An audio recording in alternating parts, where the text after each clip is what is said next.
আমরা সারা পৃথিবীর সমস্ত জীব, উদ্ভিদ সবাইকে যদি আমরা তার ক্লাসিফিকেশন করি, সেখানে আমরা 5 কিংডম ক্লাসিফিকেশন পাই: মনেরা, প্রটিস্টা, ফাঙ্গি, প্লান্টি, অ্যানিমালিয়া।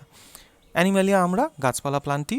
এবং এই যে ভদ্রলোককে নিয়ে আলোচনা করা হচ্ছে তিনি হচ্ছে ফাঙ্গি। ইনি ময়েস্ট যে কোনো জৈব বস্তুর উপরে, মানে ভিজে আর্দ্র জৈব বস্তুর উপরে থাবা বসায়। নিজে খাদ্য তৈরি করতে পারে না বলে সেই জিনিসটাকে পচিয়ে সেখান থেকে খাদ্য সংগ্রহ করে। তাহলে সেই আবহাওয়াটাকে যদি আমরা ড্রাই করে ফেলতে পারি, বা সেই জায়গাটাকে যদি আমরা ড্রাই করে ফেলতে পারি, তাহলে ও থাবা বসাতে পারবে না। আমি দেবো হুইচ ফাঙ্গিসাইড। দেখুন, ফাঙ্গিসাইডের সম্বন্ধে আমরা কেউই অতটা ভাবি না। দোকান থেকে সাফের একটা প্যাকেট কিনে আনি, দাম কম, সস্তায় পুষ্টিকর যাকে বলে। আসলে ফাঙ্গিসাইড কিন্তু 2 প্রকার।